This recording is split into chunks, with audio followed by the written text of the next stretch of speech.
Jack never imagined that one day he'd be sipping his morning coffee and watching a full-on crime scene unfold in his own front yard. But there it was. His once perfect flower bed was a disaster zone. Petals scattered like confetti after a tornado, stems snapped in half, and the daisies he'd planted just days ago now lay crushed into the dirt as if a marching band had stomped through. Only it wasn't a marching band. It wasn't even a wild animal. Nope, it was Karen. Again. He gripped his coffee mug tighter, knuckles white, as he watched her strut barefoot through his garden like it was a red carpet meant just for her. Her robe swished around her like she was some kind of suburban royalty, and her face was locked in that usual scowl that seemed permanently etched into her skin. She didn't care, not one bit. She even gave him a lazy little wave, stepping squarely on a tulip without so much as glancing down. "Morning, Jack," she called like she wasn't crushing the life out of everything he'd spent months growing. Jack exhaled slowly, rubbing his temples before answering. "Karen, you're walking through my garden?" Again. She stopped, turned, blinking at him like he'd just spoken some ancient, long-dead language. "Oh, this." She looked down at the trampled mess under her feet. "It's just a shortcut. Don't make a big deal out of it." Not a big deal. That was her go-to line. The same line she used every time he pointed out that his yard was not, in fact, public property. Jack had invested his blood, sweat, and Saturday afternoons into perfecting that flower bed. Hours of sweating under the sun, choosing just the right plants, watering them like they were rare, endangered species. He'd even named a few of them. And yet, every single morning, Karen waltzed through like she was on a mission, flattening his hard work without a second thought. He'd tried reasoning with her, once, politely. "Karen," he'd said, "the sidewalk's right there, 2 steps to your left." But she just laughed and flipped her hand in the air, like he was the one being ridiculous. "I've lived here longer than you, sweetie," she'd replied. "I've always walked this way. Your little flowers shouldn't be in the way." In the way, his yard, his flowers. Somehow he was the problem. Jack clenched his jaw now, watching as she trampled a patch of violets and made her way to the mailbox like she owned the whole street. He stared at the wreckage she'd left behind and felt his patience wearing thinner than the soles of her slippers. He'd been nice. He'd asked politely. He'd even installed a little fence. Nothing crazy, just a small, decorative border to signal that, hey, this is someone's yard, not a hiking trail. She'd stepped over it like an Olympic hurdler and kept going. That night, Jack sat at his kitchen table, staring at a notepad and brainstorming ideas. Because enough was enough. He called Mia, his best friend from a few houses down, who had zero tolerance for nonsense and an endless supply of wicked ideas. She nearly spit out her soda when he told her what Karen had done. "She what?" Mia choked. "She stepped over the fence? Like a cockroach in human form?" Jack sighed, nodding. Completely unfazed. "I even put up little signs." Mia leaned forward, eyes sparkling, like she'd just been handed a golden ticket. "Okay, but hear me out. What if she couldn't step over it?" Jack frowned. "What do you mean?" "I mean," Mia said, grinning, "what if you made it impossible?" He thought for a second. Then it hit him. Cacti. Spiky, unforgiving, and absolutely capable of defending themselves. The more he thought about it, the more he liked it. If Karen wanted to treat his yard like a shortcut, then she'd have to deal with nature's security system. The next morning, Jack hit the local nursery and bought every cactus they had. Tall ones with spikes that looked like they'd been forged by a blacksmith, squat ones that bristled with tiny needles, even sneaky ones that looked soft until you touched them. He spent the entire afternoon planting them in a neat little line right along Karen's usual path. They blended in with the rest of his plants just enough to look harmless. But up close, they were a minefield. As Jack stepped back to admire his work, he caught sight of Mr. Thompson across the street. The old man was sipping iced tea on his porch, shaking his head with an amused grin. "That's a bold move, son," Mr. Thompson called out. "You sure she won't just call the cops on you for, what do they call it? Plant aggression?" Jack grinned. "If she does, I'd love to see that report. Victim injured while trespassing on private property." Should hold up real nice in court. Mr. Thompson chuckled, and Jack felt something he hadn't in weeks. Hope. Sweet, prickly hope. That night, Jack could barely sleep. He lay in bed, staring at the ceiling, imagining it over and over. Karen strutting along like she always did, and then, bam, her bare foot slamming into one of his well-placed cacti. The look on her face, the scream, the sweet, sweet justice of it all. Morning came. Jack took his usual spot on the porch, coffee in hand, pretending to scroll through his phone. Right on cue, there she was. Robe? Check. Barefoot? Check. Completely oblivious? Double check. She marched forward yawning, her face set in that permanent, I own this block expression. Then her foot hit the first cactus. The scream that erupted was something Jack would replay in his head for years to come. Karen jumped back like she'd been struck by lightning, arms flailing, hopping on one foot while gripping the other in both hands. Her face twisted in horror and pain as she stared down at her foot, now sporting several shiny little cactus spines. "What the?" she shrieked, eyes wide, scanning the ground like it had betrayed her. Jack took a slow, deliberate sip of coffee. "Morning, Karen." Her head snapped up. If looks could kill, Jack figured he'd be 6 feet under. "What is this?" Jack put on his best innocent face, gesturing toward the plants. "My new garden. Nice, right?" Karen's face turned red, her hand still gripping her foot. For a second, Jack thought she might actually explode. "You did this on purpose." He shrugged. "I planted plants in my yard. What a monster I am." She opened her mouth, then closed it, then opened it again, like a fish gasping on dry land. Finally, she huffed, limped away, and left one of her slippers behind in the cactus patch. Jack leaned back in his chair, a smirk spreading across his face. But as he watched her retreat, something gnawed at him. That wasn't just anger on her face. That was the look of a woman plotting revenge. And Jack knew this wasn't over. The next day, Jack barely had time to enjoy his small victory before Karen launched her counterattack. Early that morning, he spotted her storming out of her house, still limping, but now carrying a folder of papers. She made a beeline for the HOA office at the end of the street. Jack had seen that determined march before. It was the same one she used when she reported someone for having their trash cans out too long or painted their mailbox the wrong shade of beige. And sure enough, a few hours later, Mr. Benson showed up on Jack's doorstep. Clipboard in hand, he wore that self-important frown that said, "I'm not mad, I'm just disappointed," even though he absolutely was mad. "We've received a complaint," Benson announced, flipping through his stack of papers like he was preparing to read Jack his rights. Jack leaned casually in the doorway. "About?" "It seems," Benson said, "you've installed hazardous vegetation that's causing safety concerns for the community." Jack's lips twitched. "You mean my garden?" "Your cacti," Benson corrected. "Ah," Jack said, nodding slowly. "In my yard," Benson sighed. "In a path that Miss Karen has traditionally used." Jack sipped his lemonade. "Traditionally used? Since when is my lawn a public sidewalk?" "She claims she's walked that way for years," Benson said stiffly, "and your landscaping choice resulted in an injury. The HOA requires all homeowners to maintain a safe and welcoming environment." Jack chuckled. "So I should install a red carpet and offer complimentary foot massages?" Benson's frown deepened. "That's not what we're saying." "No, what you're saying is that I'm responsible for someone who refuses to stay off private property," Jack said, "and I'm not buying it."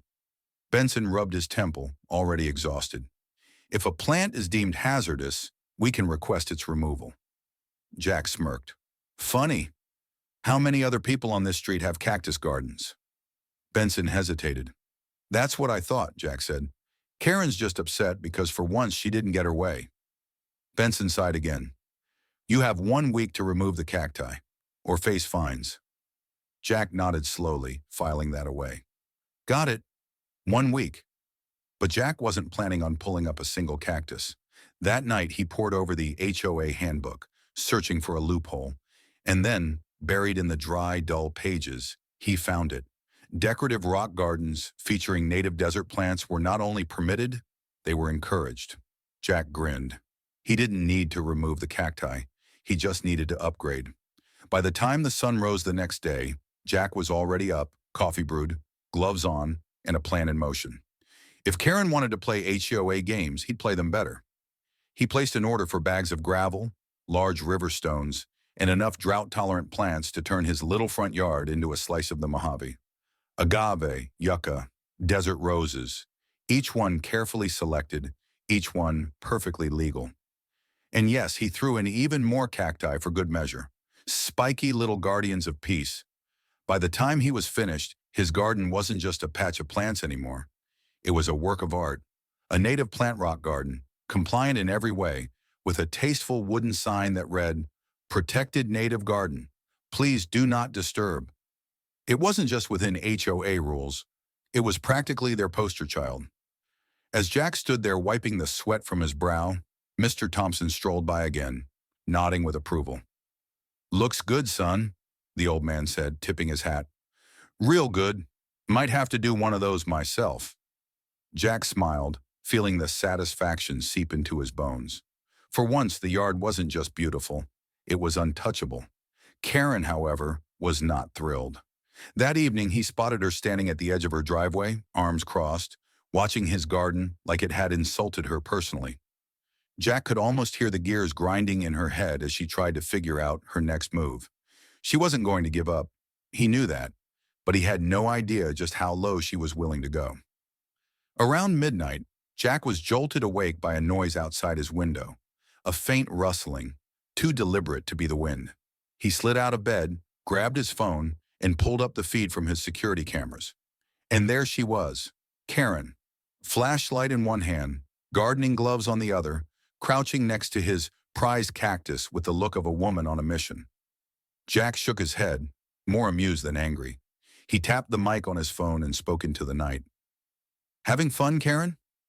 She jumped like she'd been electrocuted, dropping the cactus she was attempting to uproot.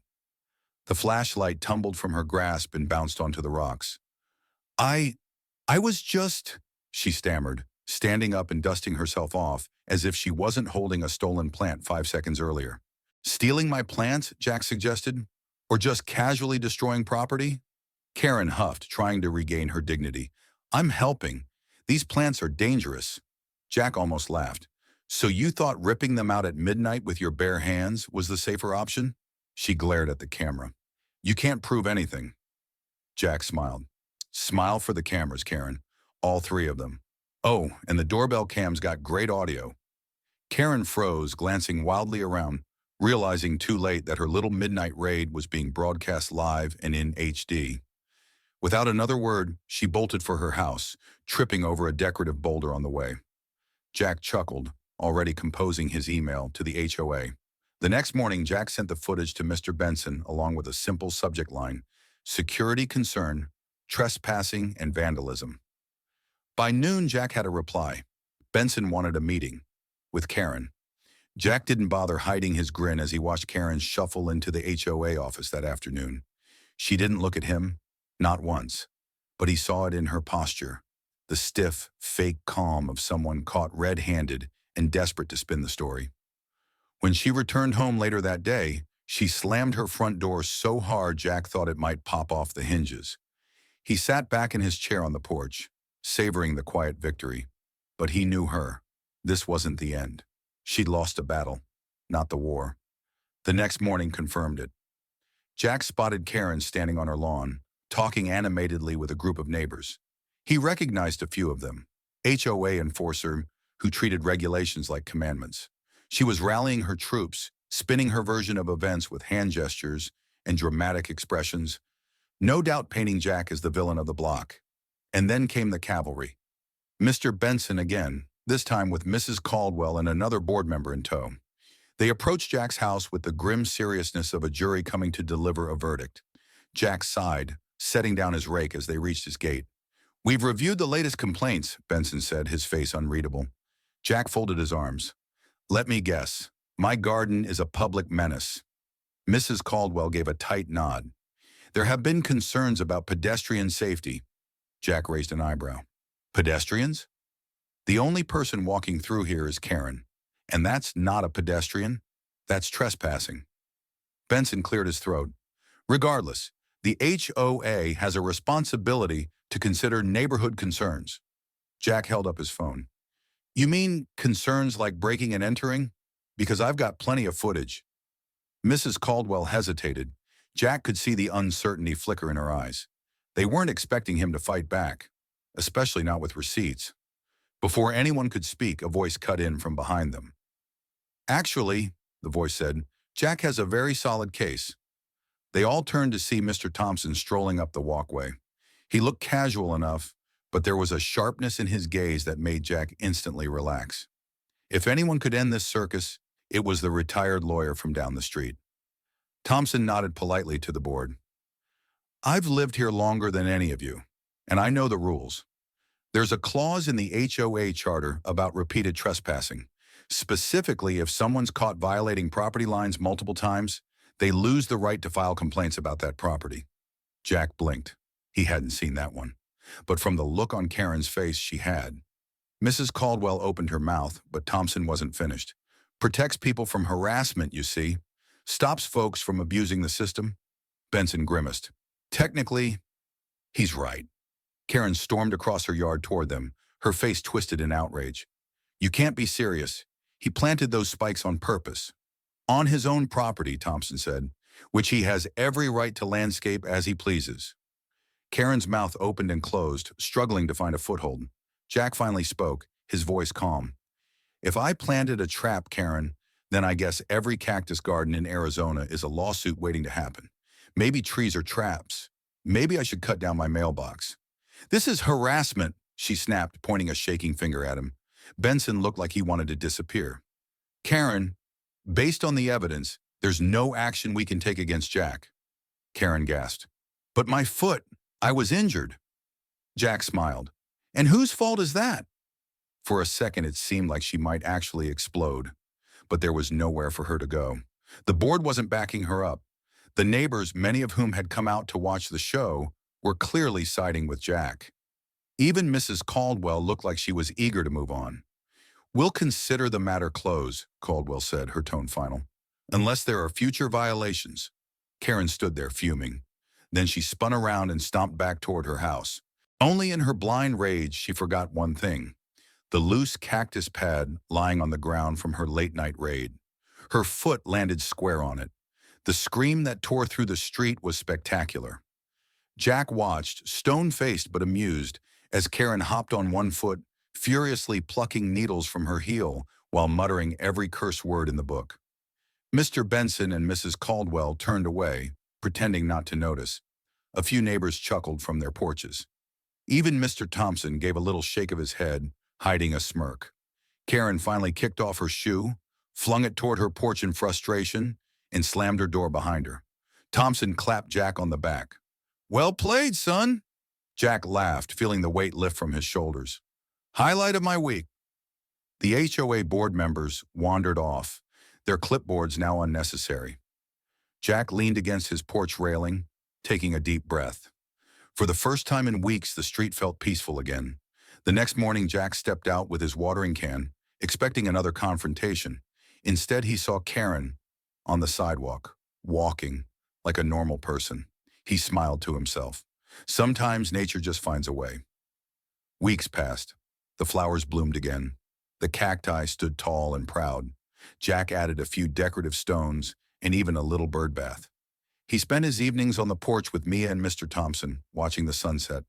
Sometimes they'd see Karen glance over from her window, but she never stepped foot on his lawn again. One day, Mr. Benson even stopped by to compliment the garden. Nicely done, he said. Might be worth featuring in the HOA newsletter. Jack chuckled. Just doing my part. But he knew it wasn't just about flowers and plants. It was about standing your ground, about not letting someone walk all over you, literally or figuratively. And in the quiet calm that followed, Jack realized something else. Sometimes the best fences aren't made of wood or wire.